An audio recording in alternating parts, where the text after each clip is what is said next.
It's always a something. of both of us. Turn that up, and then I'm going to go here.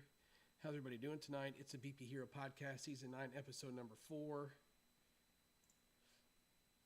The most sucker-free podcast that ever existed. Ooh, that's a story right there in of itself. Yeah, so we're going to get to that. I want to talk about that. Like, I want you to kind of tell the story on what sucker-free is, where it came from, how it became a thing. I mean, there's backstories for that. Oh, well, yeah. I mean, hey, listen. If we got to turn this into more than one episode, we can. I'm not scared. No, I'm not afraid either. You know, it could definitely go. I mean, you and I have talked many times on the phone where all of a sudden we're like, hey, yeah, it's time. Right. We've been here for a while. Mm-hmm. You know, it's like, okay, well, I'll call you in a little bit, and then we just like pick up where we left off. You know. Yeah. No, the sucker free thing. If you want me to go ahead and get into that, oh no, let's wait. Like I said, we got to let the kids file in here. Oh, that's right. Yeah, you know? That's right. You said you weren't antsy, but I feel like you might be a little antsy. Well, you know, the thing is like that whole Facebook thing.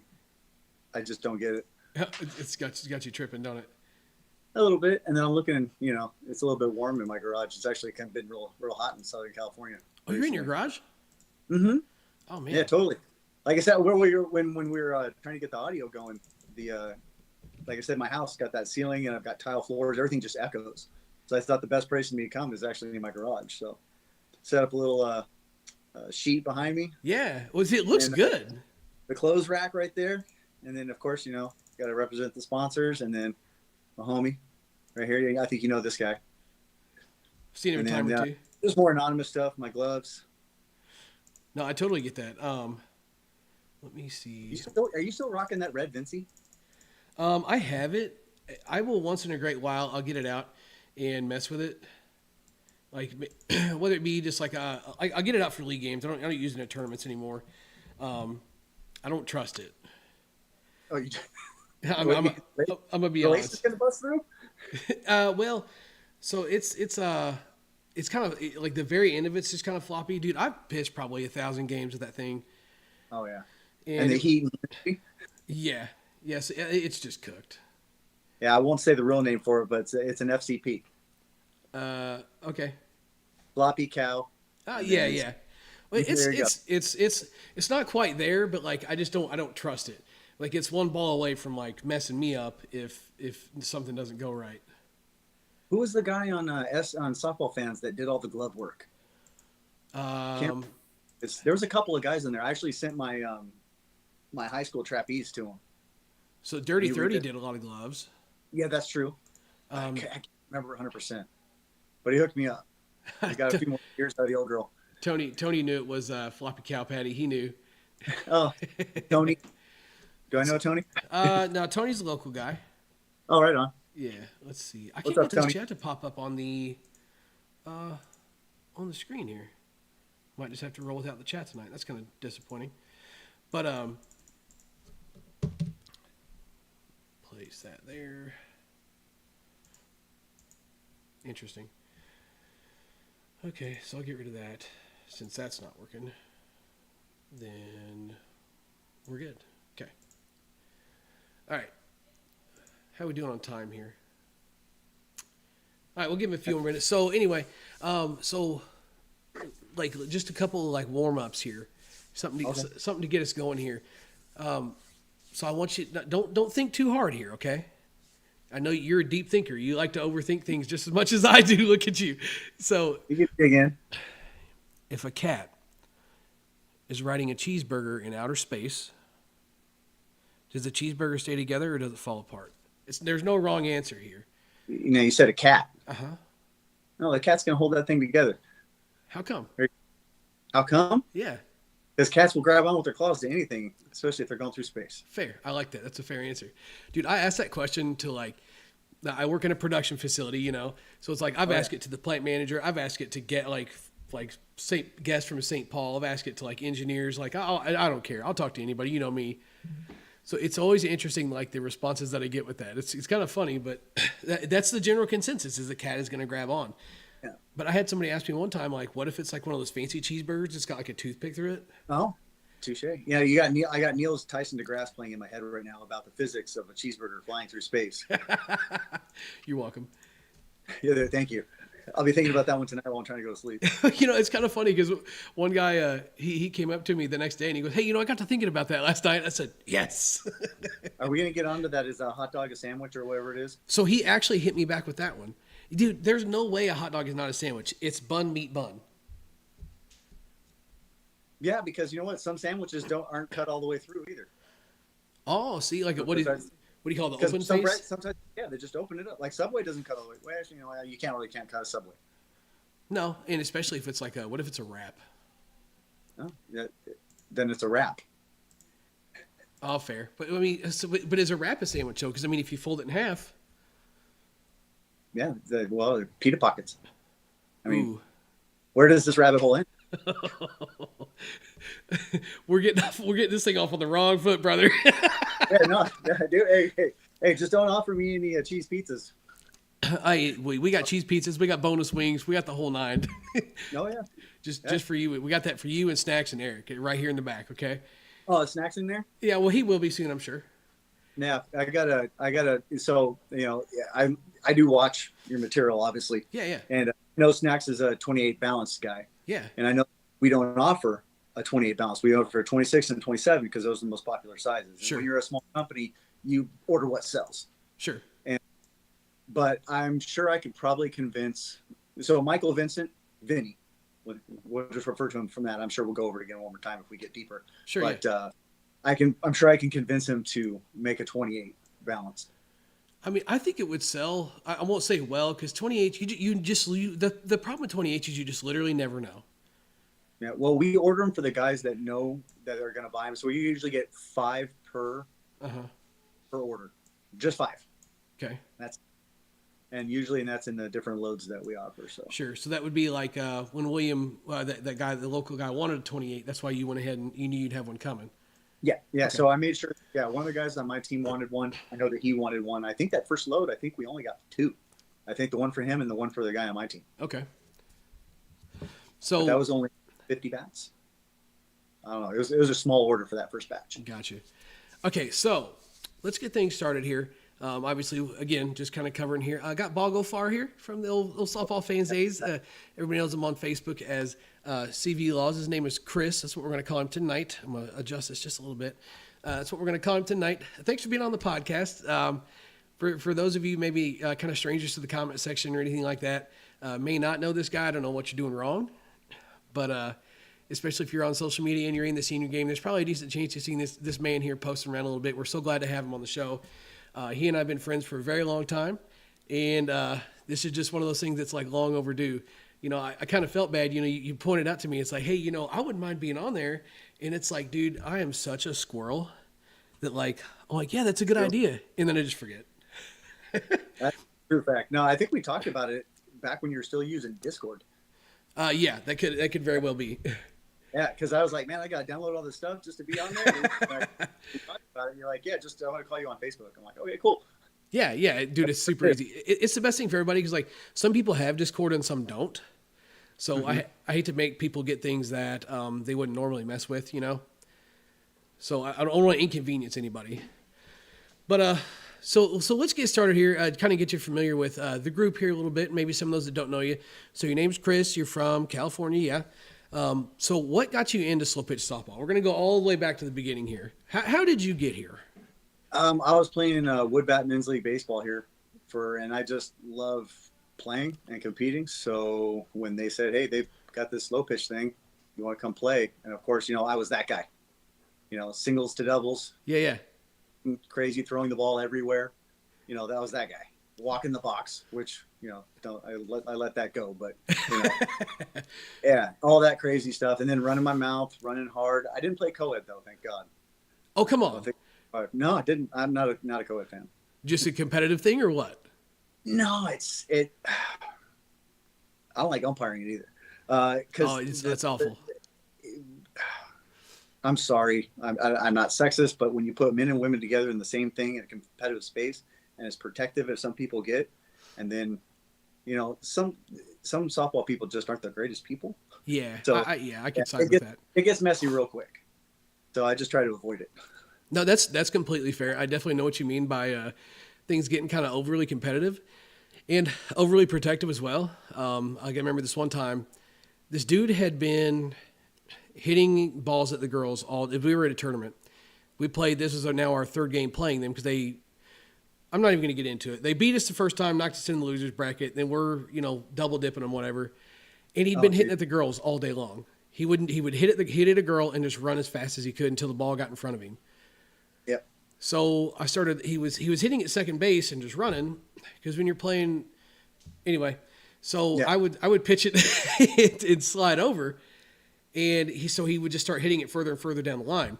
So he hits one at my wife, and just to give you an idea of how podunk we are here, we got a bunch of rain and it was muddy, and they used a tractor to drag the field.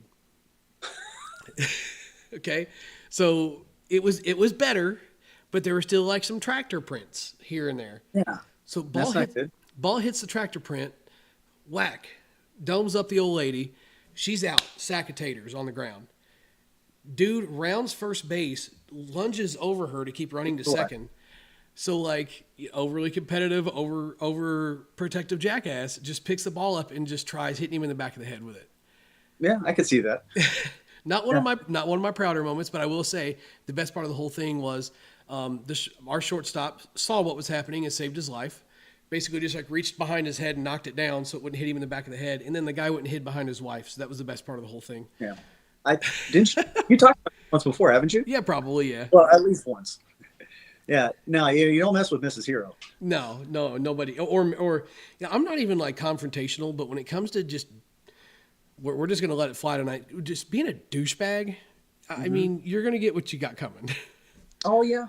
That's why I never played Code because, like I said, when I first started playing, I'm not saying I'm running over women and jumping over and, but I played hard, ran my mouth just as hard. Sure.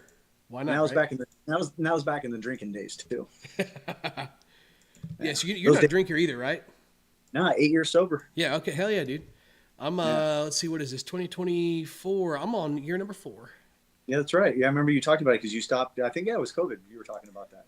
Yeah. Basically the beginning of, good job. Yeah. It's been an adventure, but we're there. Yes. Yeah. You ever get the pull to have one? A lot. Really? Yeah. So for anybody else who's in the sober community, that's the owner of Anonymous Athletics. That's one of the reasons why we're so tight. But, Sam Adams, just the haze, 0 alcohol, and it's an IPA, and it's got a little bit of citrus in it. It's actually really, really good. See, non-alcoholic beers have come a long way. And I'm just like, man, I don't know if I'm like, am I that desperate? It's like usually it's a social thing for me. Mm-hmm. So it's not like if I was just to sit at home and have a beer with dinner, I would. But to me, it's like I want to be social. I want to party. So like the one time you guys were playing that really cold tournament, the bar ended up coming back to the tournament with you. Yeah, that's the one. Yeah, I told you I paid. Yeah. Yeah, it's the stories like that, man. They're so good. But anyway, sorry, we keep veering off course here. So good. Continue, So you got into playing co-ed, realized it wasn't for you. You kind of getting into the men's ball a little bit, yeah? Yeah. Just having a good time with that. Playing a few podunk tournaments here and there with my cousin up in the middle of nowhere, which would probably be a lot like, what is it? Where you're from again? What's the name of the town? Moberly, Missouri. Moberly. Yeah, kind of like that. Out in the middle of nowhere up the 5 freeway. Yeah. And just kept playing that. Never really wanted to go back and play hardball again because of injuries and stuff. So played that until my early 30s. Never played any tournament ball really. Just like maybe a thing here and there. Got into some e-ball and ASA when ASA was still a thing. Yeah. And then kind of started having kids and stopped playing as much. And then took about 3-4 years off through the mid 30s when I after I had my second, and then divorce strikes. I'm a bachelor again, and I have time to myself. So started playing league night. That's when the sucker free came about, and also the bat flips. That's when that came out. Yeah, we'll get to that, I'm sure. But, dude, that was on my list here. Yeah, I had a couple of things going on with tournaments. Not nothing big. Just I play a tournament here and there, and then my buddy Rob Brooker, He's the coach of Flatliners. It's a 40 and over team down here. We were a AAA team, and he asked me to start playing with him. Man, it's fun to be able to hit home runs and swing senior bats. So why not? Yeah, you've hit them. You know what they're like. And just that was, let me see, 2018. We won the end of the year tournament. The first one I got to play, and then we're a major for about 3 years, and now we're major plus. Dude, that's awesome. We're playing against JK Inc. and it was Fat Boys back then and Prestige. There's a bunch of really, really solid teams out here. Yeah, it's the good competition is good. Like the senior program has really taken off. Now, I will say that it's a bit of an unpopular opinion, I'm sure, and maybe because I don't play senior ball yet, maybe I feel that way because of that reason. But it is kind of wild to me to be thinking that 40s are swinging senior bats. I won't lie to you. Yeah, well, when we're all swinging them, then sure. No, it's not like a. Yeah, it's not like a. Well, this guy's got an advantage because he's swinging one. To me, it's like dude, I got like former conference guys that could still probably hit in the conference swinging a senior bat now. Oh yeah, yeah. No, there's. I mean, just on JK Inc. alone, they had Bryson Baker, Johnny Bailey, Mike Brambilla, Dennis Ruley. So okay, so two names right there. So Dennis Ruley and Bryson Baker. Mm-hmm. Like, when would you think the last time was that either one of them made an out? Because they're good with U-trip bats that test. Now you're going to put a senior bat in their hands that don't have testing? Yeah, really. I'll put it this way, because I got to pitch I'm not a pitcher, but we didn't have them, and this was conference. This was states out in August and some hotter than heck temperatures out there in Palm Springs, if you know where that's at. Yeah. So, I'm out there pitching against these guys, and Dennis really doesn't make outs. No, that dude's a hitter, and you pitch it outside, he can put it in the left center field. Yeah, put it inside, he can put it the other way. And then Bryson Baker, that guy. I mean, he looks like he's out there having coffee and a donut. And the guy back in the house, it's amazing. Yeah. And then you see guys like Brambilla. He actually hits it farther with a 240 or an old 220, just because they can handle his bat speed.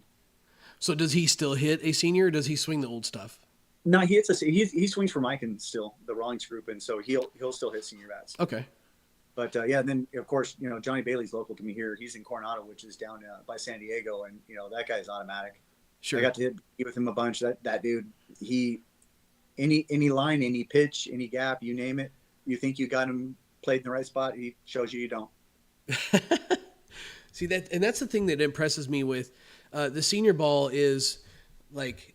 It's the crafty, it's when you're young, you want to muscle up on it. You want to hit it through people and like, that's very much still a thing when it comes to senior ball, but it's hit it hard with finesse because most of these guys have spent so long playing the game, they understand hitting, and then they have, broadened their horizons. They've gotten better, so know how to work the whole field. We were playing with a bunch of kids one time. I had a team full of a bunch of young guys, and there's supposed to be a senior division. A bunch of the senior teams dropped out. So they were like, we'll just go play kid ball. Just put us in put us in silver. So they put us in, they put us in silver, and we go to play these guys, and all these kids are like, it's a bunch of old guys, whatever. And they put up, I don't even remember how many runs on us in the first inning. We're coming off the field, and these kids' eyes are like this big, like they didn't know what to do. They draw you, put the base hits, and then they hit over your head. Yeah, right. Yeah. They just rocked them to death with base hits, and you had a couple of guys that could hit them out. Forget about it. Yeah, and I think that's one of the equalizers of that senior bat is the guys who do have the slower bat speeds. Sure. Based on just the different amount of bats that you can make that we've obviously seen over the last couple of years, they can kind of put it. That makes them be able to still hit the long ball, still be able to get it through the infield, run a gap. I've seen a lot of guys with it's not fast bat speeds, and they're still hitting 320 is all it takes. Sure. Yeah. It makes a big difference that they can still get it through, but that's when those guys leave, normal USSSA ball. Right. Because the bats constrict them to what their performance can be. But then if you get a bat testing at 150, 160, and that fits their bat speed, it's. Yeah. It's a combination thing. They were. See, and I didn't really, what's the word I want to use? I didn't really understand that until I kind of started getting more into the senior reviews and kind of talking with you and you developing the anonymous bats you guys have got there, like the difference with the swing speed compared to the bat. I always heard Dave talk about it, And not that like I thought they was wrong. It's just like I was just kind of like, yeah, I don't really know about that. So it just like it must just be like a thing for like older guys. No, it's even for like us swinging. I'm like I've hit a couple where I'm like, man, this thing feels like it's about to break, or like I won't get like a good response out of it. You just back off the swing a little bit, and it feels like a completely different bat. Oh yeah. I've noticed that, especially when ours start getting softer, because from the beginning I got to test. I mean, lucky me, but I got to test bats from the beginning all the way through and test for durability. So I'm literally trying to break the bat, and I can tell that I'm over collapsing the wall, which means I'm over swinging because I'm not getting the carry I would if I just took a little bit off, like you're saying. Sure. You're used to swinging a Sonic Plus, dude. Go out there and swing as hard as you can. Right. Yeah. The chances of you getting those two walls to touch, never. Luck, yeah. But so that's when I could tell, and especially if I was having, I was making too square of contact. Yeah. And my swing is that long. If I'm staying more handsy and staying inside the ball, the carry and the exit speeds go up. Yeah, and that's kind of the interesting thing with it. The more that we've swung, like you can kind of I like to call it get cute with it. You can kind of flick it around and throw it around, and it's still like damn, that was struck well, which kind of makes it feels like a cheat code. That's what I'm saying. Like to a certain extent, I feel like, but obviously you can't say, oh well, you're too good to swing one, you're not good enough, you can swing one. You can't do that. So everybody gets to swing one. Yeah. But man, it's a cheat code to a good hitter. Yeah, and you look at the age range that they cover. I mean, it's 40, and there's guys still playing at 80, 85 out there, and they're playing a couple tournaments here. Great for them, but they need that really sweet spot. And actually, the thing is, what we found is with the Apex load. Apex is our heaviest load. Okay. That is really popular with the older guys because they get the mass going with it, and it goes. They're getting, I've had a guy says, I've never hit balls like this before. It's been years since I hit a home run. Yep. They use that heavier one, and it seems to do it really, really well for them. Did you hear that, kids? Put down your 24 and 25 ounce bats. See, you can't get me about that because I started swinging lighter now. But listen, I'm open to debate. Like, I'm not saying that I'm right and you're wrong. That's when someone wants to go hit a ball further.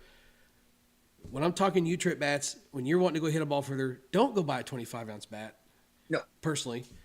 If we're talking to, especially in the 240 space, I don't know how much you've messed with 240s. I know you're kind of into the senior thing now. Oh no, I'm still into them. But just to me, it's a noticeable difference going from like a 25 to a 27, even in the 240s. Oh yeah. So it's very much a thing. Now the seniors, that's where it kind of gets interesting. Is you take like I might over. Do you feel like I've kind of had this theory going? Inload you can over compress with an inload as to where a balance will have a little bit of give to it and won't compress as much. Thoughts? Yeah. So obviously I know some people don't like radar testing. The way I do radar testing is if I'm actually going to make a point out of it, it's going to be out hitting directly away from the radar because it's linear distance away from the radar that measures it accurately. As soon as it goes not straight into the ground. No, yeah. If it goes down or up, it's the distance traveled. Yeah. So if it's going direction that's set directly away from the radar, it's going to be a little bit accurate, a little skewed. Sure. So I've done balanced, our middleweight one, and then our super inload. The exit speeds are almost the same. It's the distance that you're getting and creating is the real thing. It's what they said, the MOI, the moment of inertia, that transferred through. So inloads swung at a little bit lighter speed, you're going to get more distance, but then you can have faster bat speed with obviously a balanced bat. So your exit speed is going to be higher. Sure.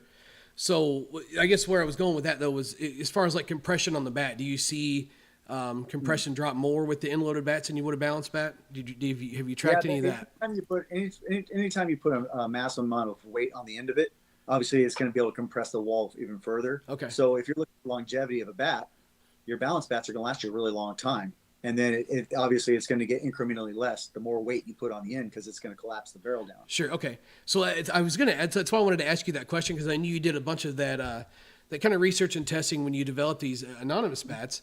And it's kind of something we were talking about the other day, especially when it comes to something like hitting a 52.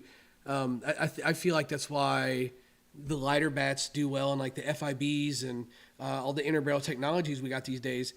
That's why the 25s and the 26s seem to be pretty popular because you get something too heavy and then you're getting a not good reaction with the technology because you've got too much mass going through it. So it's kind of interesting to hear that, like, maybe I wasn't wrong. Yeah, and then I mean, of course, all those different technologies out there, and if you that floating inner barrel, I mean, I don't speak for Mazda, I don't know Carl personally, and I don't know how they build their bats, but if there's a floating inner barrel, which means there's more mass because there's an extra piece in there. Sure. So and then that's what the clack addict, you've heard about that bat. So it's almost like it's an extra push as it goes through. Right. I don't know if I'm saying it correctly, but that's how I see it. So that's probably my only complaint. You talk about the weight being in the middle of the barrel. That's probably my only complaint, and it doesn't matter the manufacturer. There has been very few manufacturers. I don't know how much you mess with ASA stuff. There's been very few manufacturers to make something with the inner barrel technology that has like an Inload where you're like, I mean, this feels good, because you've got to find a way to not make it feel like a sledgehammer, and you've got the weight stuck in the middle of the barrel. So it's hard to like find that middle ground.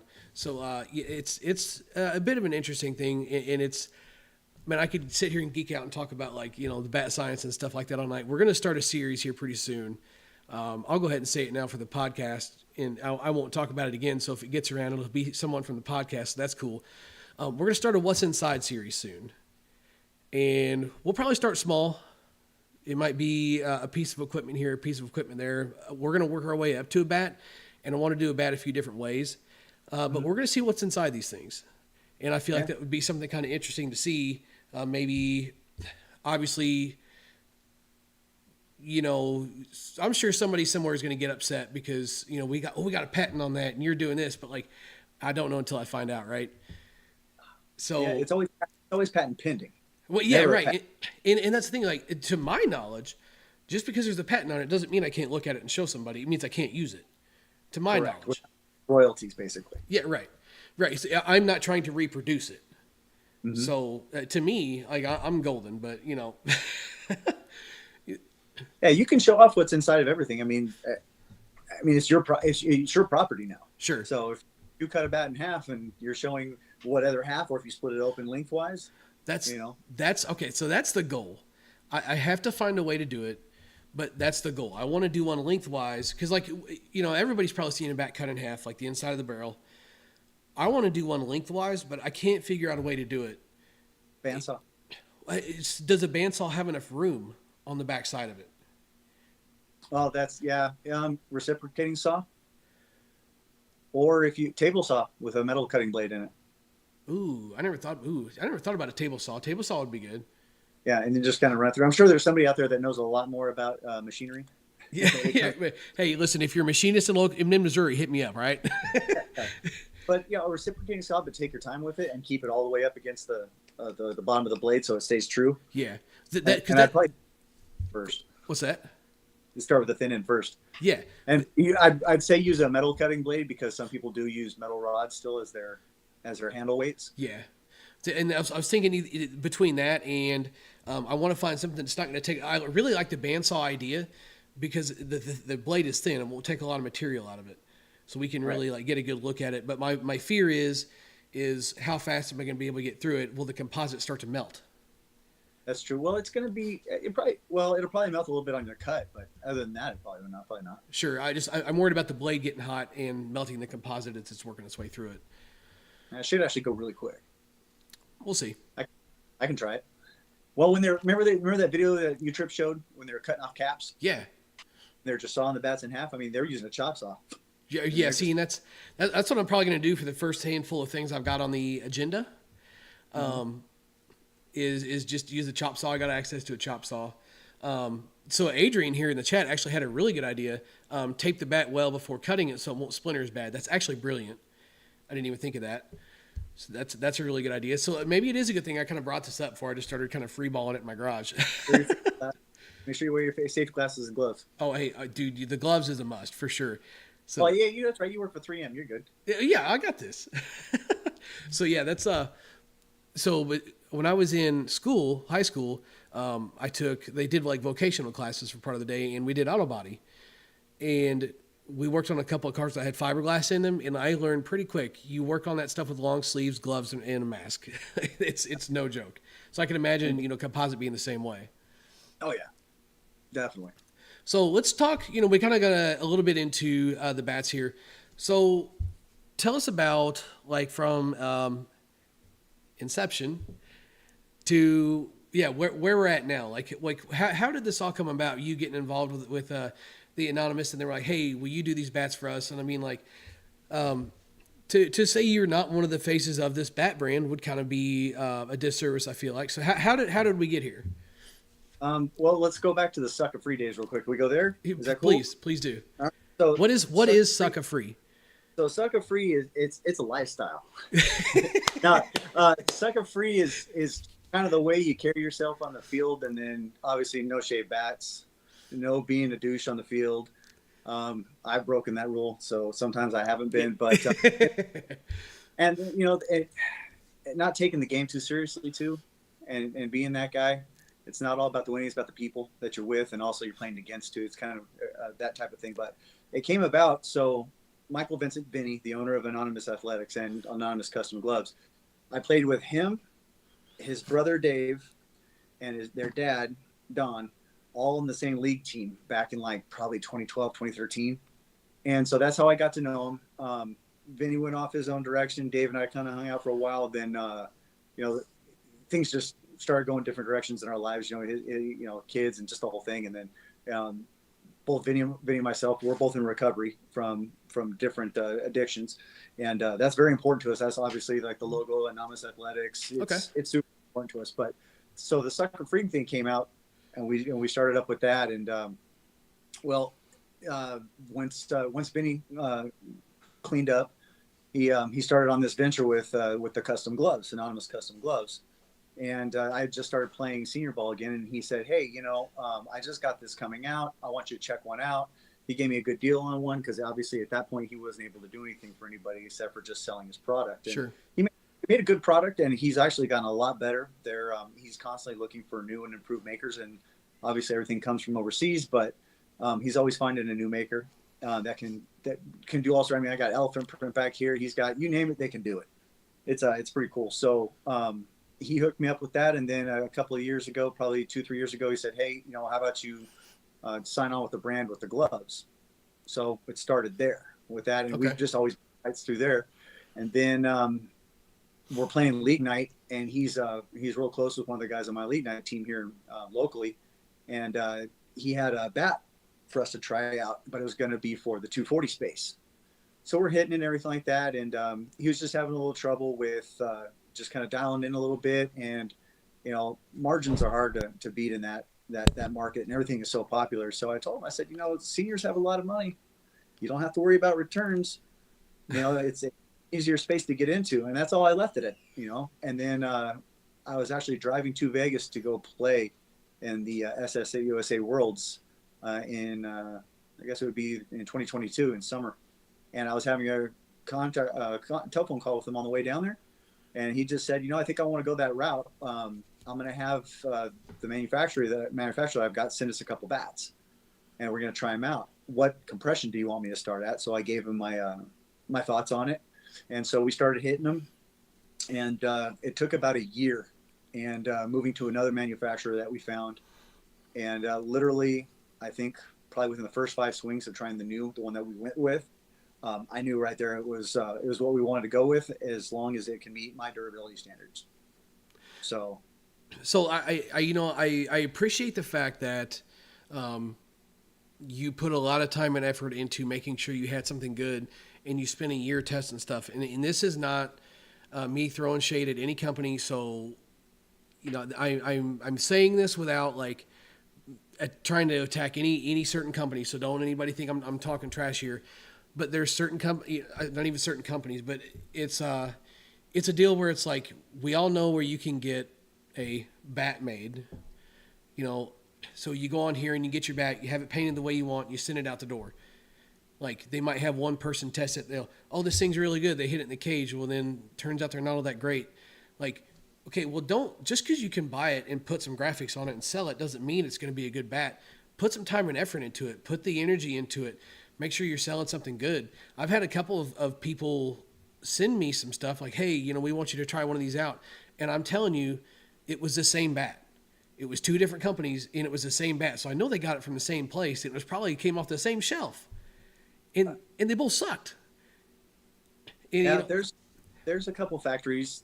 I mean, the Rawlings group's got to have their own factory. Sure. They're that big. Yeah. Know? So and probably Louisville and DeMarie probably around the same. But in the senior market, you've got those options to you because it's a pretty wide range of. I mean, there's a lot of different companies out there. Sure. That are only in the senior game, but I know and they're all good.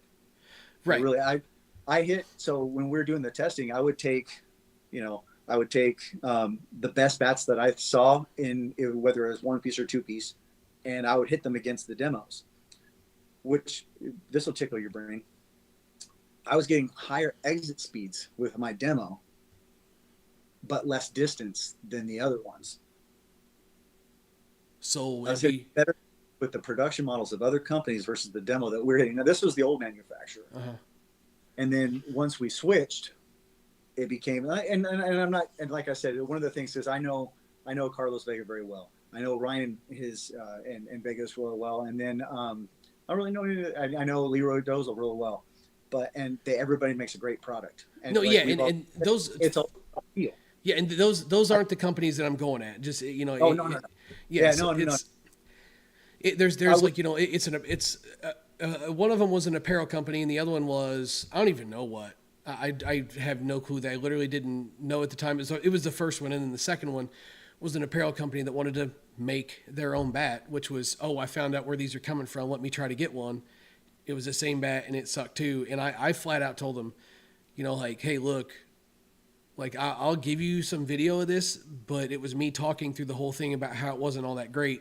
So they couldn't try and clip and manipulate it and this and that because it just wasn't. Like, you can't just expect to just grab something blindly off the Chinese internet and slap a sticker on it and call it good just because they say it's certified for that. Yeah, it's because it sucks. It's certified for everything. But the fact that you took the time and effort into testing it and making sure it was good and everything else, like, kind of is a good thing for the game and the brand in senior softball in itself. Like, look how many companies there are now. And it's because there's good product and everybody wants to try and make a good product. It's a pretty interesting space to be in, right? Yeah. It's been a lot of fun. Obviously they're really fun to hit, and I've got a younger guy. He plays bees, that hits with me on the regular. So he got to come along for the ride with that. And I let him hit them too. Cause if you're going to get durability testing, you might as well have guys that are hitting them hard. Because if they're going to be the ones breaking them, then you want to make sure that you can at least get what they think would be their money worth out of it. Yeah, absolutely. Let's see. I wanted to look through a couple of these questions here. So yeah, Ben had ones. Ben Donnelly. So Ben had a couple. Looks like Adam might have had a couple here. So what's coming new from Anonymous? So let's stay on the Anonymous here for just a minute. Right. So what's coming new from Anonymous? What do you got coming down the pipe? All right. So, well, right now we've been finding out we're all sold out right now. We're going to have another. So neutral is our balanced. Okay. And Apex is our basically like our XXL, our max, our double max, super max, whatever you want to call it. It's our heaviest inload. Sure. And so those are both being restocked. Those will be in at the end of this month, early May. Those will be in. And there's a custom variant coming in as well. And that one's going to be in a different load than which would be, it's just slightly less than a half an ounce. Just a test run, but with some sweet new graphics on it, stuff like that. Those are coming in, but I can't give away what it looks like or the colors. Sure. That's all tight lips. Vinny plays it very close to the chest because he knows I'm a talker. So yeah, and then oh man, early summer, there's going to be some more stuff coming through. Okay. But as far as we're always testing new products. We're always testing, pushing the limits on some things to see what we can get away with, what's going to perform the best, trying out new ideas.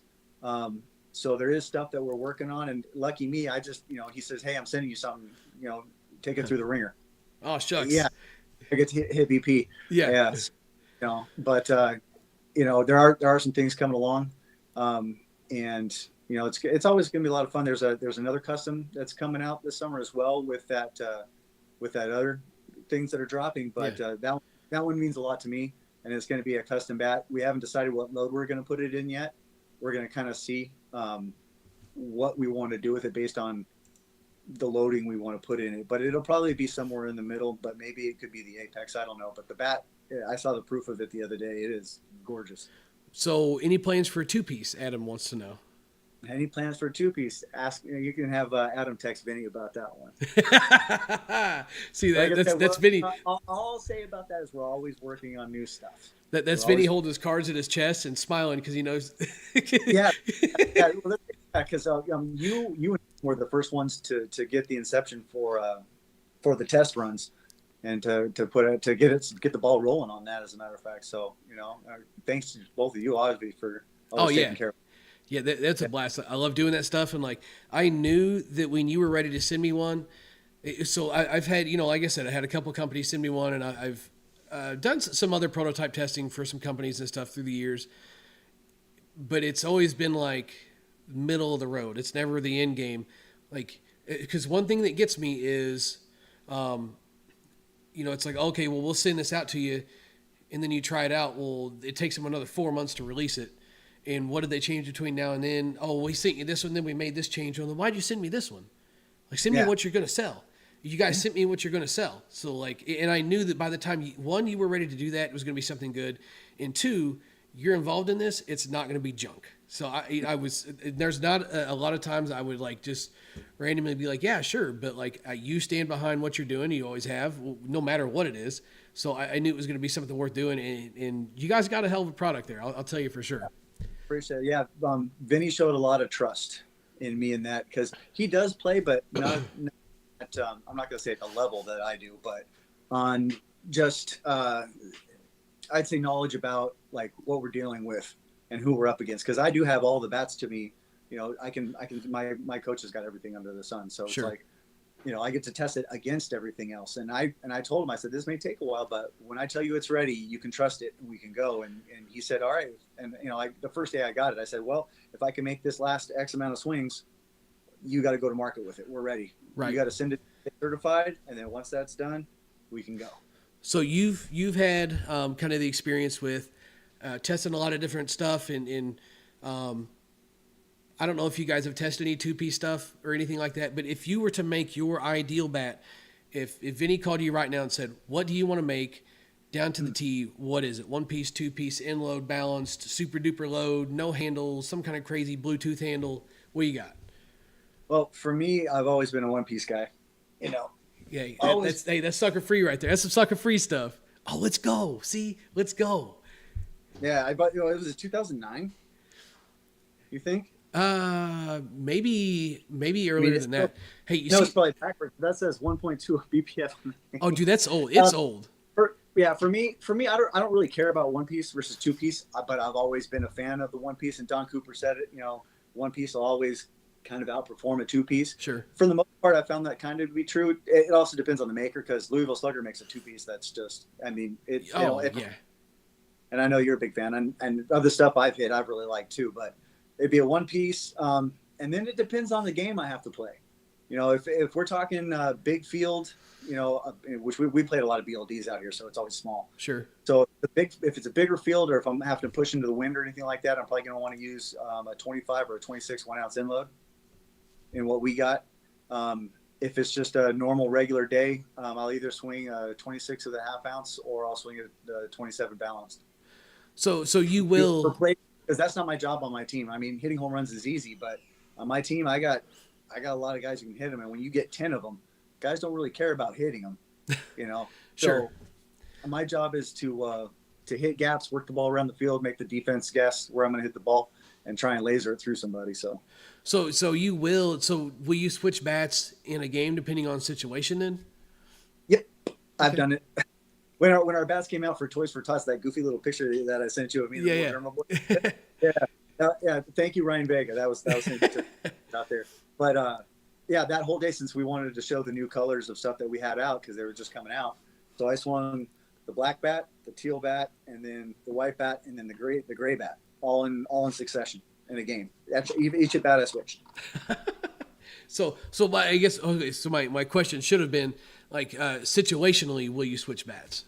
Like if you no. Okay. Yeah, I mean, if it'd be more about the field dimensions or the wind. Sure. And usually that'll stay consistent. So you're not okay. I need a home run. I'm switching to this bat. Okay, I need a single. Okay. now they're senior bats. They all go. Okay. Just how far? Yeah, right. See, and that's kind of where I feel like I've kind of fallen into this realm of like the balance thing.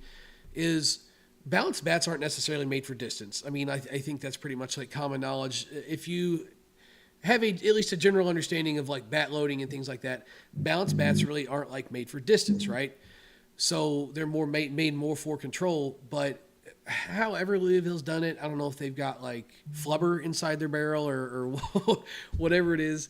But They've got that sauce. dude, it's so I can get out of a 300-foot park when I need to, without trying exceptionally hard, and I can still put it wherever I want. So it's like finding that balance of in between. 'Cause somebody asked me the same thing. Like we were having a conversation about the DHH stuff, and somebody asked me, it's like, if you were going to DHH for someone right now, would you switch bats? I'm like, I'm not sure that I would, because like I know that I can still dial up what I need to. Like unless we're playing like a baseball field or just a humongous field, if I'm playing 300 feet, I know I can hit a ball 300 feet with a balanced bat. But if I'm going to play in like a baseball field where it's like 340 in the corners and 400 in the center, I might consider it. But also at the same time, like if I'm going to be a DHH on a field that big, then we're probably in trouble anyway. Yeah. Oh yeah. Okay. Yeah, you do fine. I've seen some of the dinger. Oh yeah, but it's building the confidence to do that in a game would be a whole different story. But anyway, back to what I was saying though. I was just curious to see if like you did switch situationally, or if you just like if you were to get in the box, like if you 9 times out of 10, what are we going to find you with? You would be swinging the same bat then. Yeah. 9 times out of 10, it'll probably be a 26 with a half ounce Inload, because it's the perfect balance for me with control and power. Sure. Yeah. And and honestly, our enhanced load, what you want to call it, is a little bit more than a half ounce. It's I'd say it's like 3/4. Yeah. Or 2/3. It's like somewhere right in that gray area. So that's why we kind of offered, a little bit of a different loading for that next bat coming in, so that we could try it out and get performance on that as well. What if you did just to like throw the market off? What if you did like a .667 Inload? Well, I mean, I know Dave goes by the numbers a lot. Yeah. He's got his, and he's got his dialed in for what he likes to swing. For me, I kind of think we're in that range with the enhanced load. I think it's about if you looked at the numbers between some of the bats that are considered just half ounce loads versus what we have, ours are a little bit heavier, but not by much. Again, our shell is a good weight. Better not be putting you to sleep.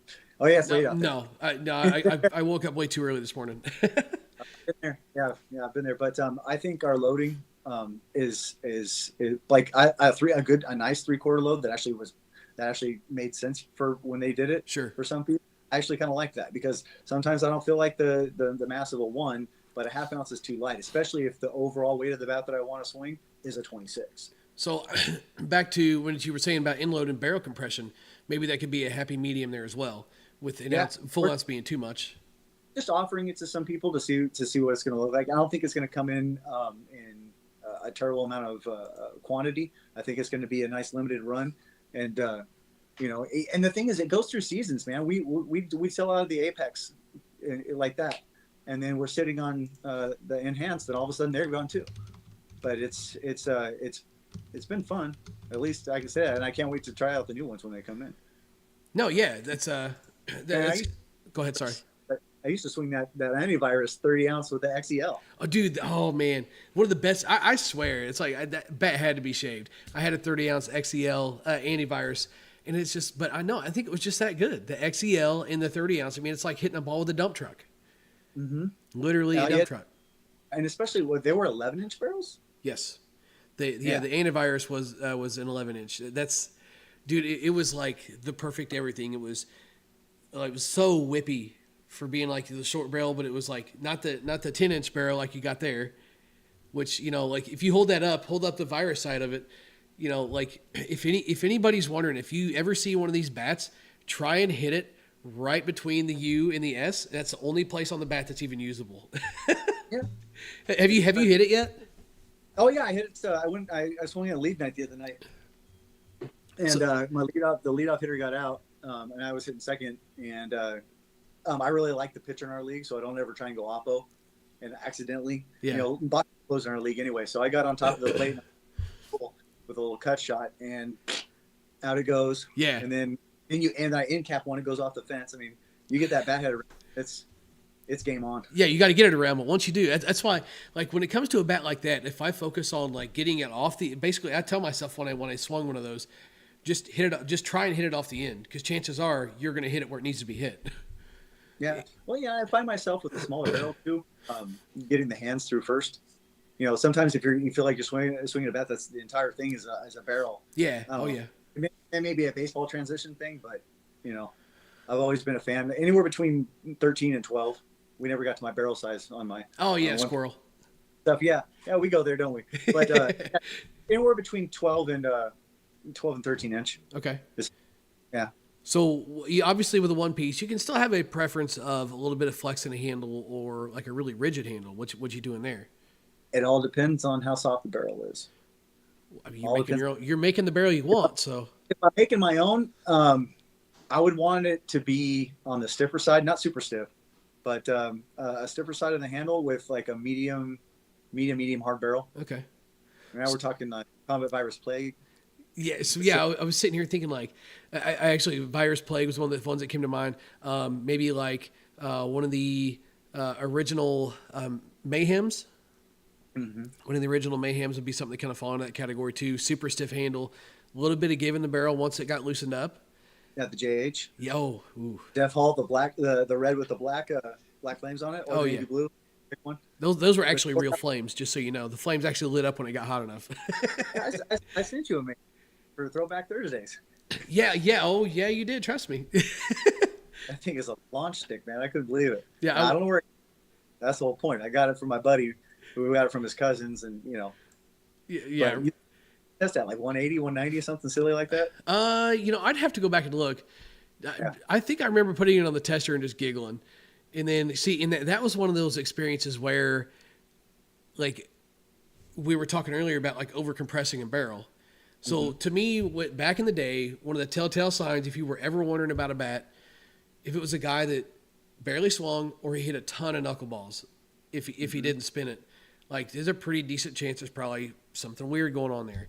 And having an experience with that, just from what I've seen, knowing people that swing that stuff and seeing the results and not having the personal experience, but after that day, seeing like, okay, back off the swing a little bit and then trying this and trying that. And then it was like a lot of knuckleballs. I knew something had to be going on there. Sure enough, surprise.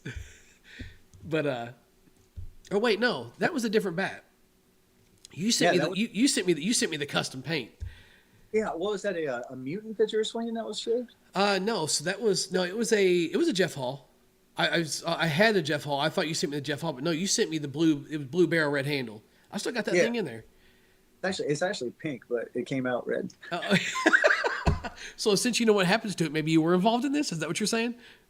No, not at all. Okay. No, that bat was sitting in my cousin's house for years, and he never swung it from when he quit playing. So I was like, dude, I'm taking that home. I'm gonna go hit it. Thanks, nerd. Yeah, right. That's funny.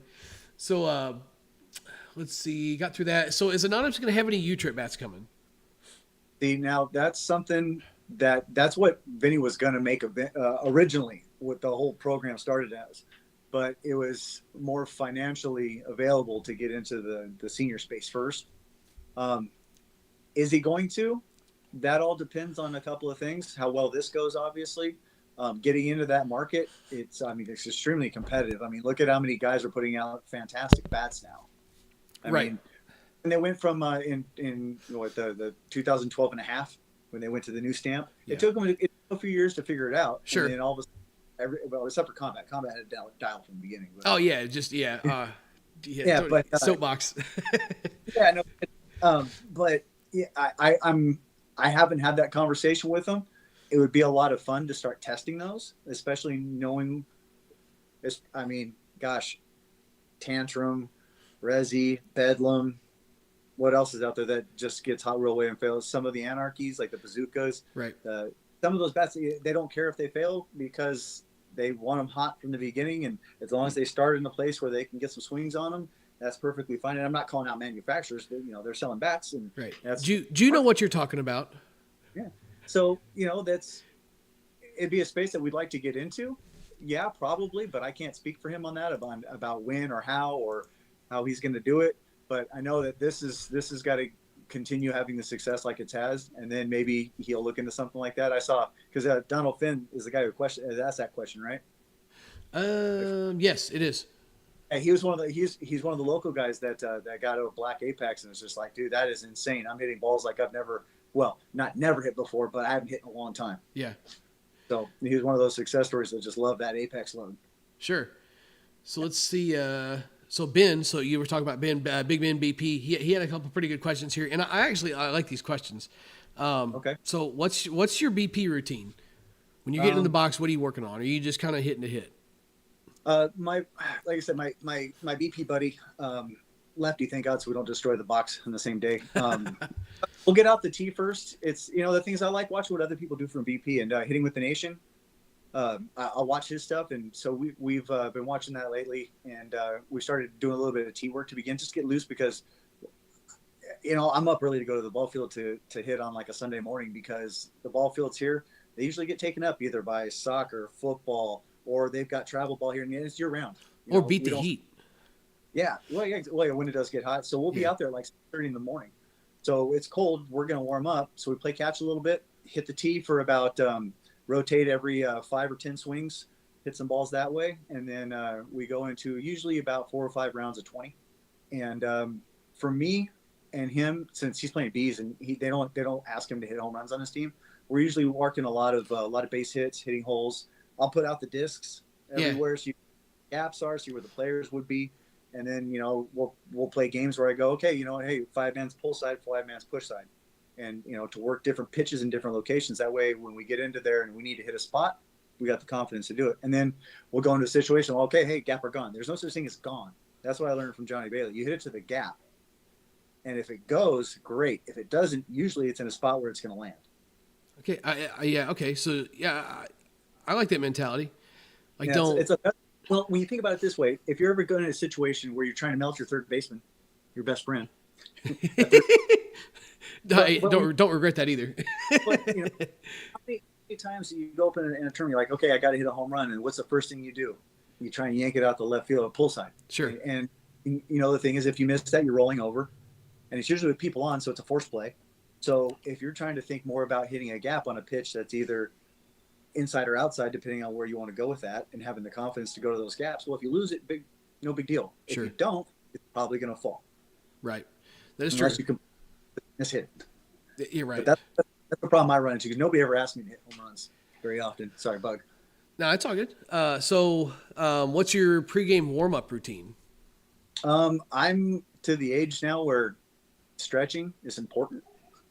So I found a lower back and hip mobility.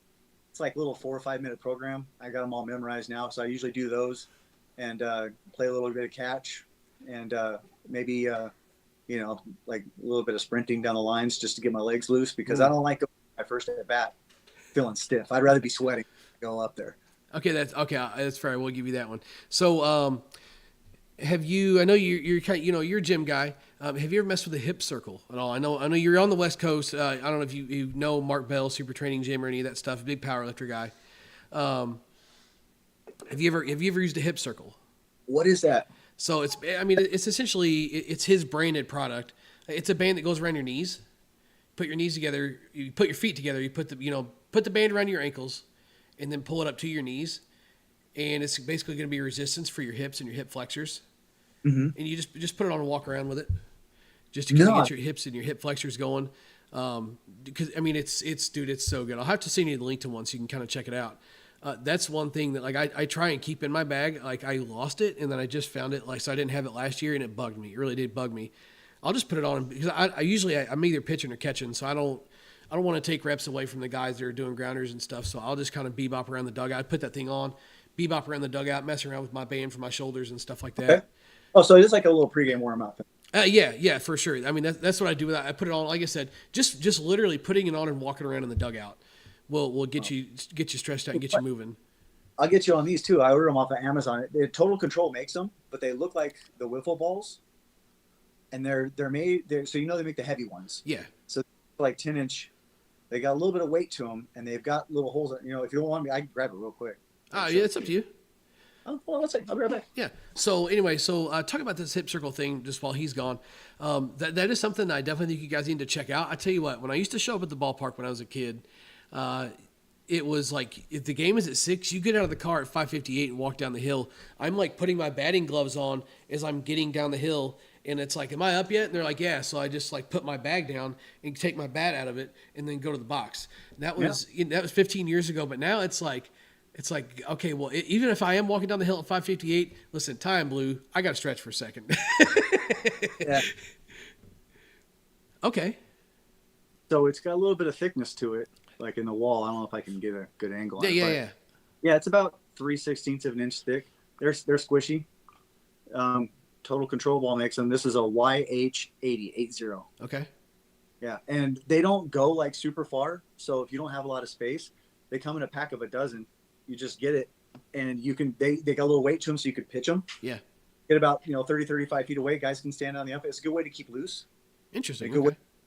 Not a lot of people can hit BP, and nobody likes to hit in the cage before a game. Sure. So you can work on stuff with that, and it also shows trajectory and spin just like a Total Control ball would if you hit it square or not. Sure. So I've goes out to like league night because obviously everybody's on the field. There's a little cage that we can go and throw into each other, and then for tournaments, everybody wants to go hit, but nobody wants to bring an L screen. Right.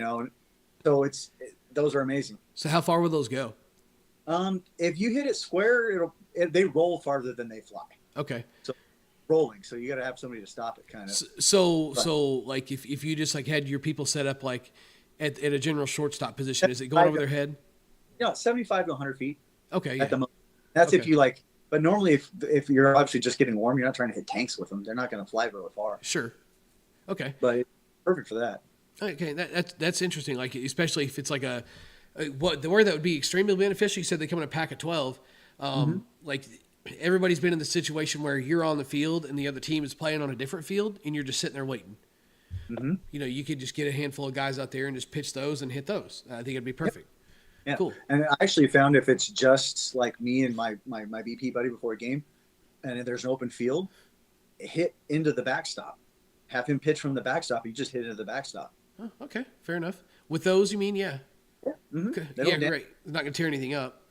No, I haven't broken any of them yet or anything. They're really good. Like $40. So Ben asked another question. We kind of discussed this a little bit, but let's hear your thought on this. I kind of briefly breezed over it. The hell's that noise? Not on my end. No, something on my end. Inload versus balanced. What do you swing and why? Yeah, like I said, it's going to be I really loved our balance bat, actually. I thought it performed really well with obviously the lack of an inload. Exit speeds are there. Distance is probably lacking from just the lack of inload as compared to an apex load. But why do you prefer inload over balanced? Oh, because I like to be able to feel the end of the bat. Okay. Yeah. You obviously, if you're just poking holes and you're just like pure placement, balanced bat is probably going to be your best bet, but that's just me speaking. A lot of people feel differently, but sure. Nothing too overwhelming. That's why I kind of like the best of both worlds would probably be, like I said, a 26 or a 27.5 ounce. It was probably, or if it's going to be a full, it's going to be a 25, but that's when I'm not really trying to worry about where it's going. You just needed to get somewhere fast. Yeah. Fast far. Oh, come on. I was hoping to see you like, that thing out of the air. I don't have my chopsticks. I'm sorry. It's that time of year out here. Everything's blooming and everything's coming alive. Oh yeah, I just got done. We had discussed doing this tonight, and I still don't sound the greatest. Like allergies get me one time every year. They just drag me down. On Saturday, like I could feel them kind of starting up a little bit, and I mean, my grass was looking bad, so I had to go mow. And on top of that, it was wind gusting like 30 miles an hour the whole time. By the time I got back inside, I was just like I was just ready to die. So does the wind overly at all? Do ever? What? Does it ever not blow? Yeah, when I'm not hitting, or when I have something to do else, because I was supposed to hit that day. Well, what time do you normally hit? Mid-afternoon? I've tried the morning time. I've tried the evening time. You know, Oh, it's just yeah. Mother Nature just hates me. I think that's what it oh, boils down to. like you get out early, because I mean I live 6 miles from the ocean, so it'll be blowing towards the ocean in the morning and then back on shore at about 11, 12 o'clock. It switches directions. Interesting. Yeah. Huh. It's a big, Hey, nice flex, by the way. I only live 6 miles from the ocean. well, yeah, I got a river right here too, but it's not really. Yeah. Okay. You So know what? Enough with how cool California is and making fun of Missouri. All right. brother, I'm telling you, I've been everywhere, and not everywhere in this country. I played ball in a lot of places, and I'll tell you, uh, I'll keep it here. Playing during COVID, I played with JB. We would go out to Texas and play with that Pure Mana Got 1-6 squad, and the wind always blows in Texas. We went to Tennessee to play in the Smoky. It was just miserably hot and humid. Thick. The air was thick. Yeah. I know what it's like. I mean, you're in the Midwest. Yeah. So it's crazy too, because like even being in Missouri, I'm obviously like in like the middle half of if I'm going north to south, we're about in the middle, right? So we get the really bad humidity, but it goes away at night. And when I lived in Alabama for like a year and a half, and dude, I'm telling you, down there, it's like humidity and it never goes away. So it's like at 10 o'clock at night, I could have felt like I could have just got my pocket knife out and like carved a square out of the air. It's like, it's so crazy. The humidity just like never goes away, at least to here it does. But you don't really deal with a lot of humidity out there at all. So I don't want to hear any kind of belly aching out of you. No. Beach community, a lot of humidity. But I see. 50 to 70%. Okay. All right. You know what? I'm done with you anyway. So I don't blame. So he wants to know, Ben wants to know, last question from Ben here. Am I your BP hero? Careful how you answer this. Okay. So, of course, because I remember when you changed your name on Softball Fans. That was a big moment. That was. We're like, who the hell is this BP Hero guy? Look at all these videos. What the hell's going on here? This is new. And David made props that you guys came out about the same time too. that many moons ago. Oh yeah. But when it comes to like my BP Hero, that I guess that's here that I can actually hit with. Yeah. Would be anybody who's willing to show up at 6:30 in the morning with me. Dude, I get that. That's a short list of people. Well, the thing is I've got like 200 softballs, so we hit and then we pick them up and that's it. We go. And so I really don't like having a lot of people at BP. I'm not down to spend 3 hours there. We literally get done with our warm-ups and everything within 2 hours, and that's picking everything up. Yeah. So you can relate to this, and if you don't want to touch this topic, I get it. But give me on a scale of 1 to 10, like how much does it trigger you when somebody says, I would have came to hit? Call me next time you go. Why don't you ever call me? Because I don't. I don't want it. 3 is max for me. I'm not going to say it's OCD. I'm set in my ways because I know it works. I know it's efficient, and I know I can then move on with my day. So someone who wants to get in there, who likes the program I like doing, get in there, work on this, work on that, pick them up and go home. Yeah, I feel like it's a mindset thing. Like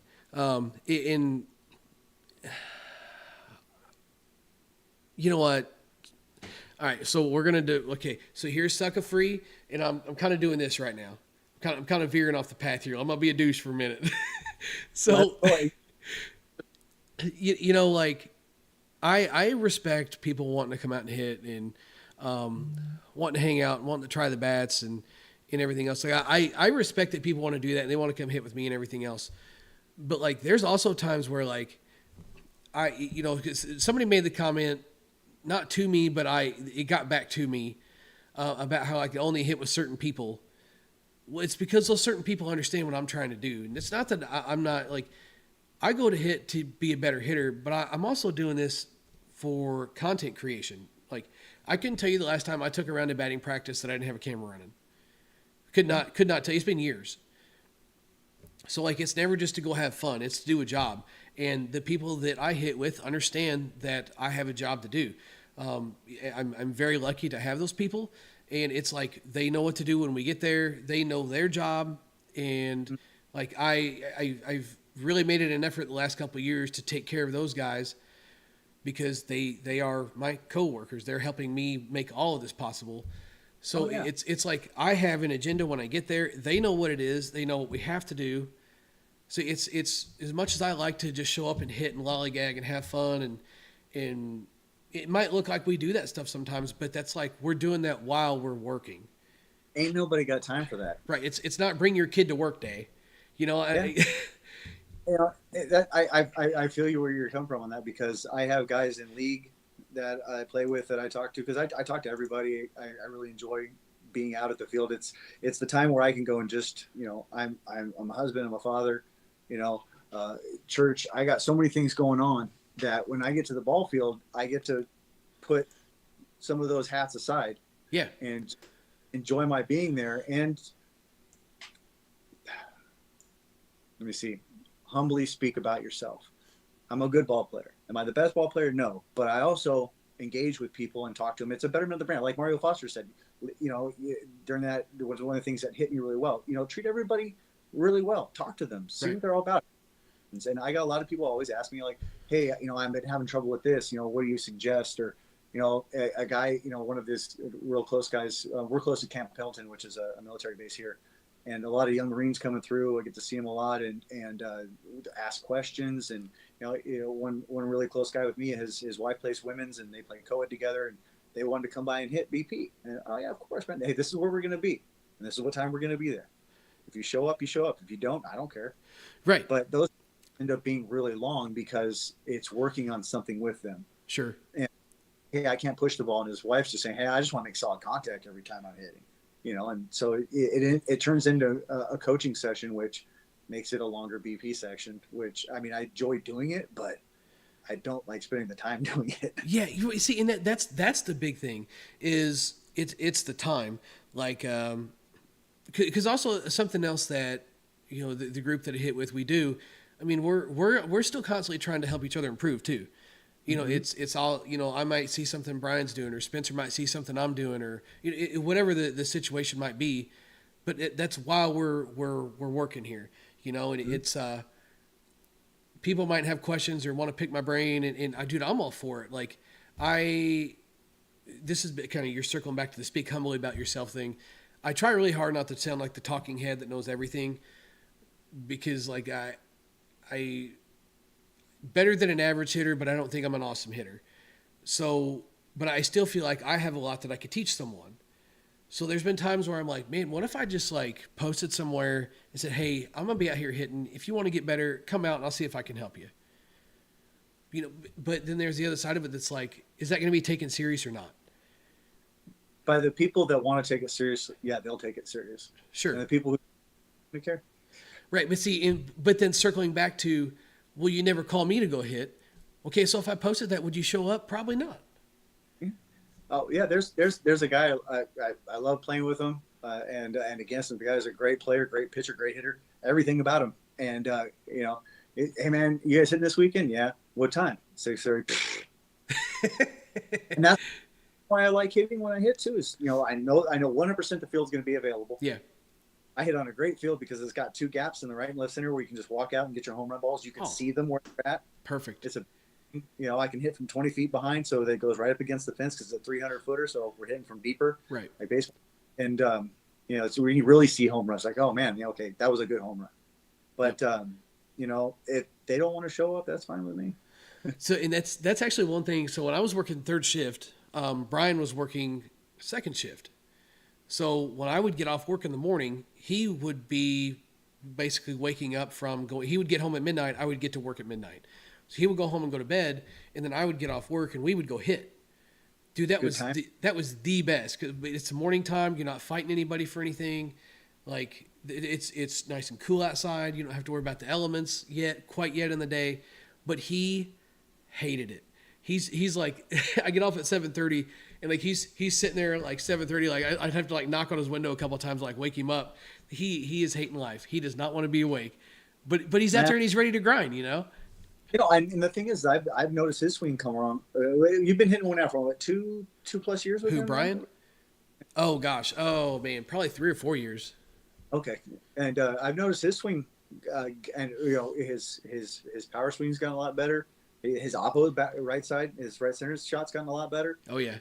Oh, where'd He's that come gotten a from? lot better over being that. And the thing is that when you hit with guys a lot, you can kind of notice things about it more. Since my buddy and I, we only pitch against each other. We're not standing there watching. Yeah. So you videotaping everything. Well, as soon as I started working with Vinny on these bats, pocket radar, I've got the pocket radar and my camera out there. And the beautiful thing about the pocket radar is it records once you hit the miles per hour threshold, it records that 10 seconds for you. So I can just go back and and I have a profile for him and for me and just switch it and then put the tripod wherever we want it. Sure. So he'll 8 in the second round, which means it's swing 20 to 40 because we put the MPH low enough so it records everything because we want to see good. So, hey, I think it said it was 93 or 94. Send that one to me. And it's so easy for me to do it. So I'll sit there and I'll look through the good swings, the bad swings real quick. And, and I'll take snapshots for him so we can get better at it. But, Sure. It's, if they're willing to do it, I'll videotape every time I go out. Sure. And Brian has gotten exceptionally better. So long story short, Brian I actually met through another friend, and dude, he was I mean, just absolutely new. He was new to the game and he was absolutely addicted. And it was kind of funny. It was like my favorite thing to tell everybody is like I hated that dude's guts. Oh, yeah. When I first met him. Yeah, he's the co-ed guy. He's the try hard, and look at us now. Like he's moving a little bit. He lives about an hour from me right now, and we work together. So that's how we end up hitting after work all the time. But he's actually moving about 15 minutes down the road, and dude, I'm like so gassed up. But oh yeah, does he plays? What's that? Soccer cleats, dude. Go ahead, try our guy. Yeah, oh yeah. So it was funny, dude. I hated that dude's guts, and like when he first started playing, he was just kind of a hit it to the backside or a spray hitter, and to like watch the evolution of him from where he started to where he is now. Like again, I don't like to take credit for things, but I would like to say that a lot of his improvement over the years has come from what I've learned. Was what I do perfect? Absolutely not. But I feel like I can teach someone and make someone better. He went from a co-ed hero that was just spraying backside and just trying to hit it at a girl so he could run to he hit almost 800 in C last year competitively. Oh, that's dope. So, I mean, he is made leaps and bounds. He's an incredible hitter. Like if I were to put a team together, I mean, he's nowhere below 4-hole for me at any given time. And I used to harp on him when he would run his team and not hit himself in the lineup. I would send him messages. I'd peck at him. I did get onto him at work. Like, what are you doing? But finally, he's listened to me enough, and like, you got to trust yourself here along the way. It's been an adventure, and he's also made people around him better hitters, just from going out and hitting so much. So sometimes I feel like when you hit with better hitters, you become a better hitter. So that's why I want to go out and hit with somebody that's a really good hitter. I try and learn something. That's why I love having Spencer around on the channel. That guy is it's a cheat code. It's an absolute cheat code. That man having a bat in his hands. So I've learned a lot just in he's hit with us here and there, for the last few years. But he's basically a regular on the channel now. He's out there grinding with us, and I've learned a lot in the last about 6 or 7 months he's been hitting with us. So now I'm like ready to teach that to someone. I can't wait for my son to start playing slow pitch. That kid better be an A-class hitter by the time he's 20 years old. Right? Out there running you around on the turf. Yeah. He's gonna be my runner. That's what he's gonna be. Dude, I knew exactly what happened to your legs when you went for that ball and went for that little slide dive, and then thought better of it at the last minute. Oh, dude. So I had it playing out in my head too. It's funny because I had those microphones in that video. And turns out I needed a different cable than what I had. It's a long story. But because I was talking as I was sliding, I was like, oh, that's me. And as I start sliding, I was like, oh, that's not me. But the microphone, of course, didn't pick any of it up. But I was doomed. I have to get one of those because you can never from the pocket radar, you can never pick up because it's so far back. And it's actually really not that far back, but it doesn't pick up any of the audio from on my camera. So I might have to look and do something like that because we like to talk. I say, hey, dude, if you hit one back, just say say where it went, distance, whatever it was like that, or if it was something you need to look at, and then or the type of strike that you had on the ball, and then I'll repeat it back. But you know, learning from those guys when you hit BP with them, like the couple of times that I would drive down, it's about an hour for me to get to JB to go hit on those beautiful fields that he hits on down there on Coronado. It's it was a very good experience to learn from, and picked up a lot from him doing that, and during the COVID time, because that's when we would travel to go play the ball. That dude, power swing, base hit swing, make it look silly swing, he's got them all. Dude, yeah, see, that's he's a super impressive hitter. Just even in the clips and stuff that I've seen of him, like he's so patient, he's so smooth. That's the thing that gets me with him, and like working the ball around, it doesn't matter. It's smooth no matter what. Yep. That's something to envy. Yeah, he's really good at that. And the thing is that one of the things that I noticed the most about playing with him, nothing to do with any type of skill. It's his. I mean, I guess you can call it a skill, but his eye at the plate, swinging at good pitches, not swinging at bad. Maybe that's why he looks. I mean, he just makes it look like you said.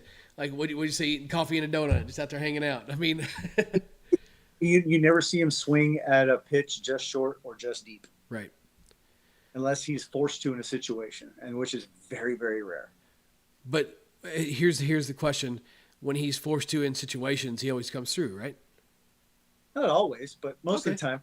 I got to hit behind him. It was actually pretty cool. He was we had where was the DHH hit? I can't remember, but it was out there in Texas, and I got to hit behind him for an entire tournament. And the thing is, he wasn't using. I think he hit one home run that I remember. We only got to play 4 games. Okay. But he was home runs. He was just hitting gaps, putting it where they weren't. Double. I mean, you pretty much just write him down for a double every time. Yeah, and the thing is, it's either line or either gap. Doesn't matter. So do you think he takes the mindset of like swing for doubles? Yeah, he swings to hit a line drive in a way that doesn't cut it out of the park. Okay. Making enough sense, because he swings flat. If you watch it swing, it's almost dead flat from back shoulder to front shoulder. Yeah, right. So hit the ball in the face, head high, into a gap or down the line, over or through. That's the best way I can describe it. He's trying to hit a line, putting it into a spot that won't leave the park unnecessarily. Sure.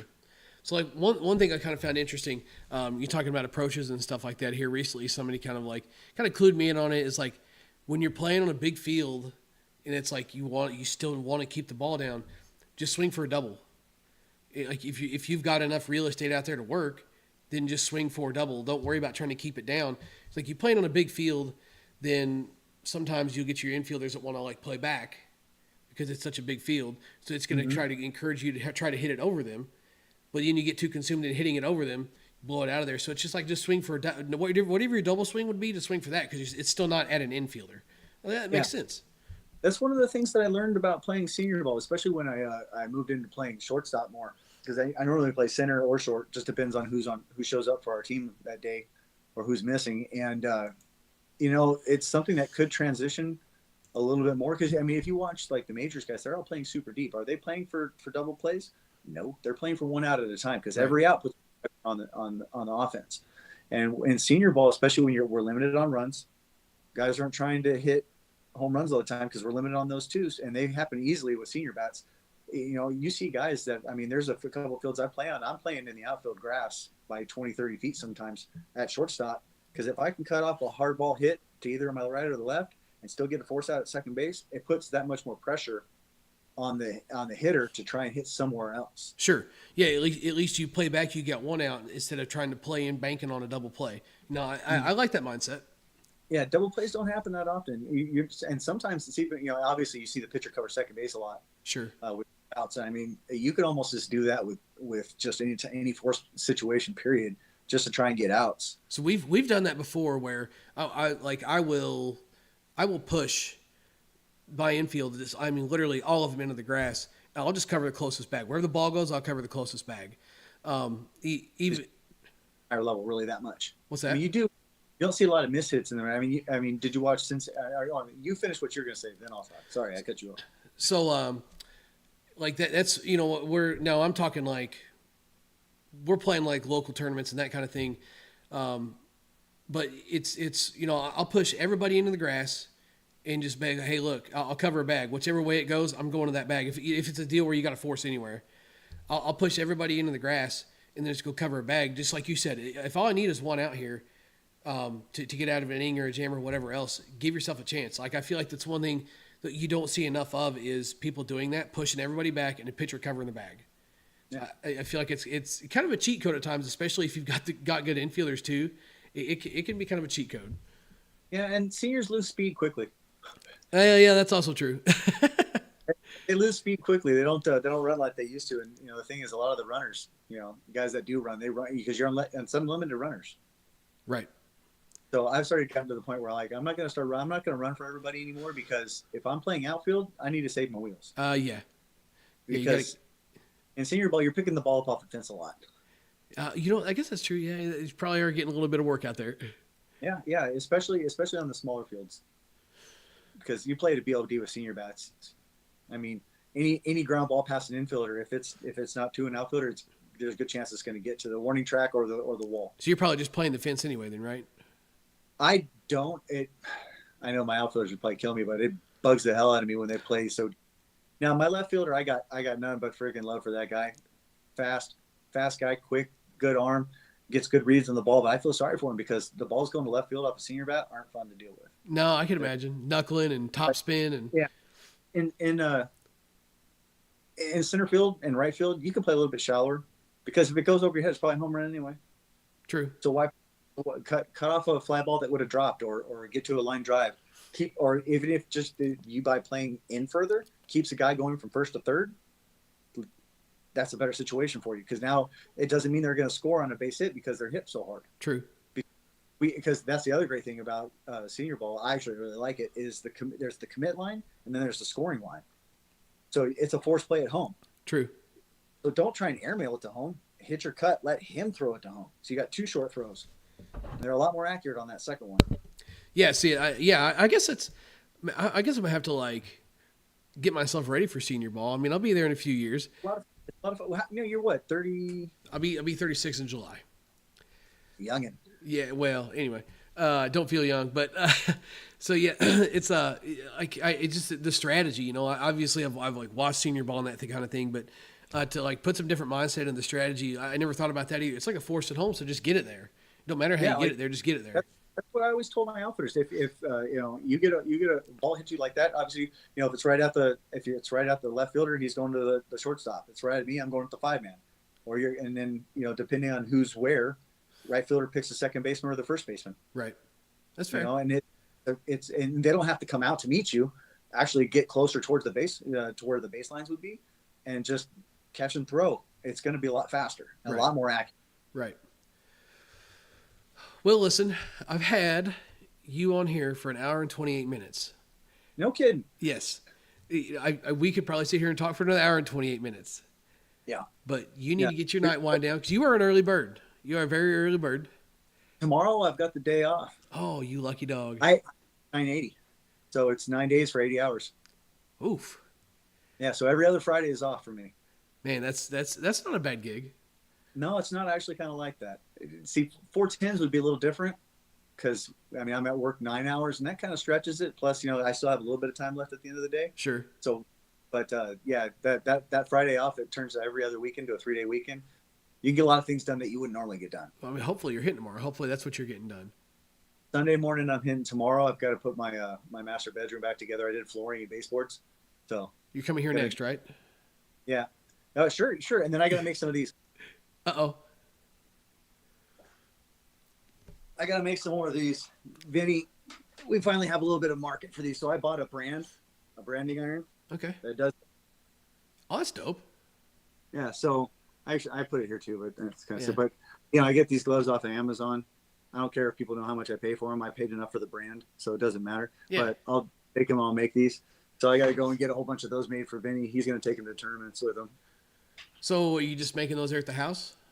Mm-hmm. Nice. Yeah, I've I've got a little brand. I got a little station. I got a little hot plate. Yeah. That took forever, and I don't know how many pairs of gloves for me to find just that right temperature, the right amount of compression, and the right amount of time on there to make the not burn the leather, because then it gets crispy and it falls off, but just to stamp it and kind of tan it a little. So, yeah. Very interesting. You need you a pair? I mean, I wouldn't hate a pair.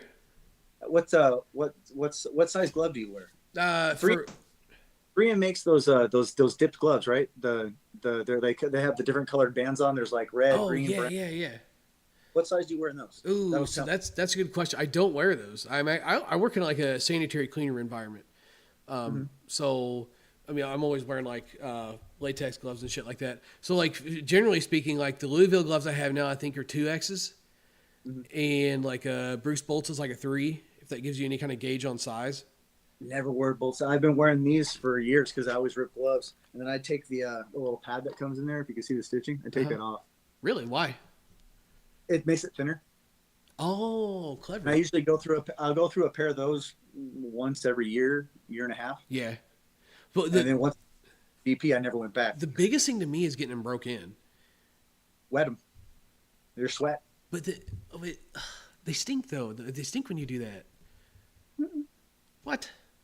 Wow. Still smells like baseball leather. I think you just smell blind. No, man, that could be the allergies. But no. Once you wear them around a little bit while they're wet, they usually tighten up a little bit too. Interesting. And that's it. See, so I used to wear those at my last job. It's where I used to get them at when I hit with them. Anytime they got wet, just forget about it. But maybe I guess it could have been the type of leather too. It's Missouri fun. Yeah, it must have been. Yeah. Yeah, 90% humidity out there constantly, so that's what it is. That's just about true. Yeah. Yeah. But now I'm like I said, I'm gonna get there's like this like a cement colored I wouldn't call it white, but kind of like an off gray that I just pick up from a local hardware store. I'll get those, and then I'll order those tan ones on Amazon. So I'll get some double X's sent me because that's the only size they make. They don't go anything further. No, that should be fine anyway. But all right, man. Well, listen, we will have to reconvene in a later time because obviously we're still sitting here blabbing. And I keep telling people that, and eventually I will have. I've told I think the last 3 or 4 guests that because we just sit here and talk and talk and talk, and that's not a bad thing. Yeah, because this could go for because we didn't cover a few things, I'm sure. No, yeah. So I've got a list of stuff here, but it's like, man, it's like I got a lot to do tomorrow, so I gotta make sure I get because I still got to get all this taken. The big thing that threw me off tonight was I showed you the picture. I've got basically my old computer set up all strung out here on the table, so I've got to get all that put away. I got a lot to do here, but I do want to thank you for your time. Thank you. In coming on and talking about the anonymous. The inception of Anonymous. How's that? I'll say it that way. Yeah, then he came up with that one for obviously the beginning of the whole program here and just everything that he's gone through to get here. Amazing guy.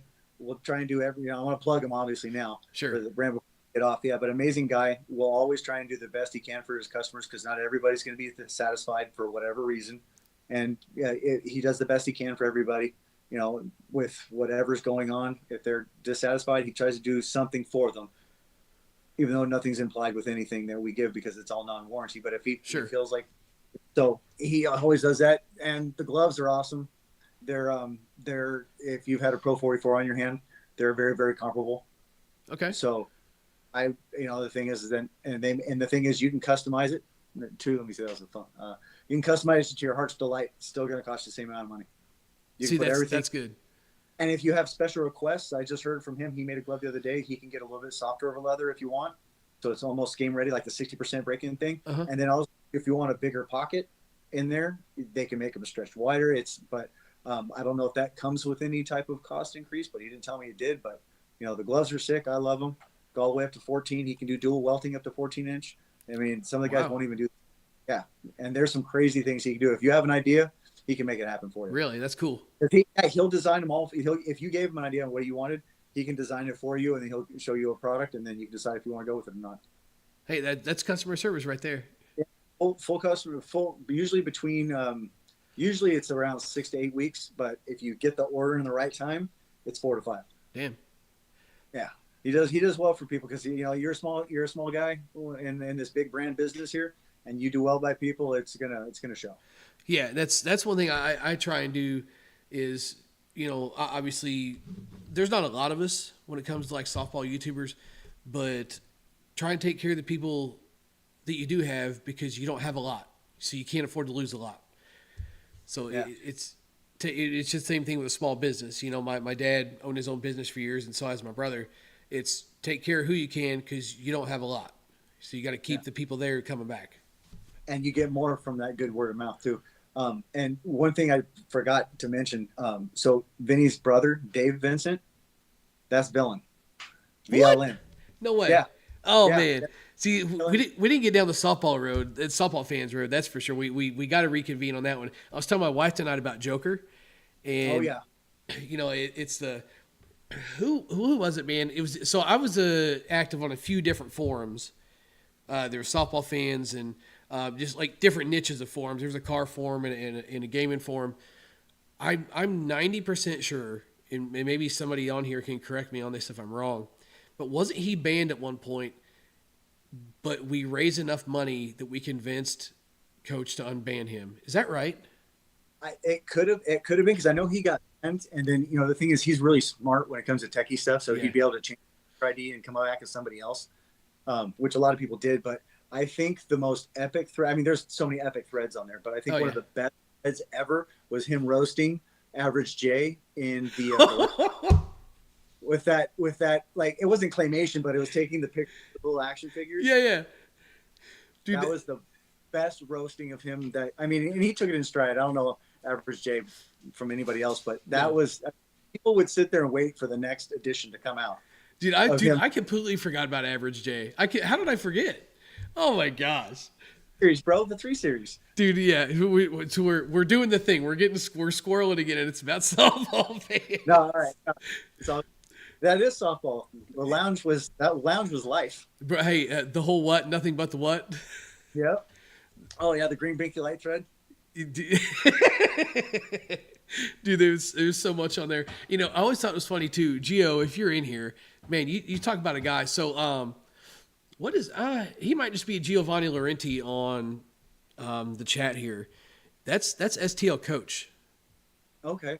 So I remember, dude. I mean, he would post something. Gio's a very unique thinker. He would post something and then it's like Jay and Villain and I mean just people would just like jump on him like stink on shit. But it's like, but they did that to everybody. Nobody was safe. Absolutely nobody was safe.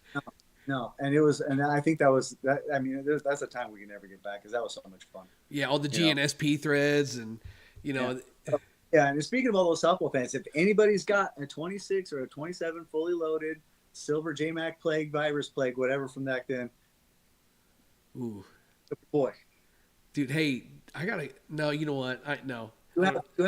you have a combatant 28, but so wasn't the same. Yeah, well, so it's close. So it's close. Yeah, weren't they different XR17 versus XR4 or something like that? I forget. That was with the plagues, and they built the combatant on the XR. Oh man, was it the XR4M? The XR4, XR4M, XR17. I don't, dude. Anyway, see? Thanks. AE batch code, AF batch code. You call it all this. Yeah, silver plague. A silver plague, anybody. 26 or 27 fully loaded. Did you ever hit one of the short barrel plagues? Like I was going to bring up that unicorn theory, but I heard about it. The 10 inch, it was supposed to be a 10. I never hit one. You said you hit one, didn't you? I had one. So Leeds, you remember Leeds? Mm-hmm. So he and I swapped it back and forth for years. As far as I know, he still got it. I can't remember what his. I think I'm actually friends with him on Facebook.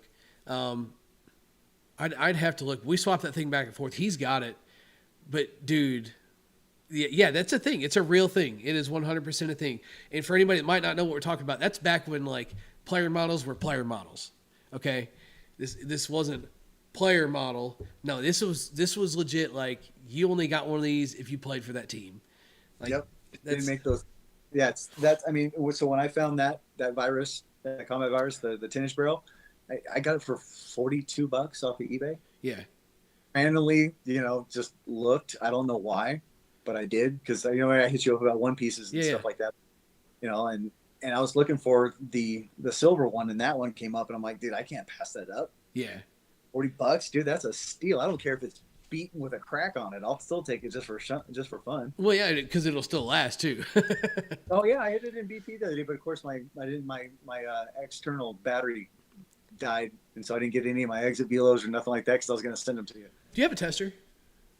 Compression tester, Vinny does. Every now and then I take it. He's got more use for it than I do because he's got a lot of conference guys that he knows down there. That come Cabot Van Til and Mike Gibson and stuff. So when they're getting ready to go to a tournament or something like that, and they kind of they'll hook up with him and make sure that they're taking stuff with them that's going to pass because they're flying out. So they're always compression testing with him. So but when I was doing a lot of compression testing with the bats to see how fast they were breaking down, right? Where they're holding at. So I mean, like I said, I did a year or so worth of research on that. Right. So I was just curious to see what that virus you have would test on the tester.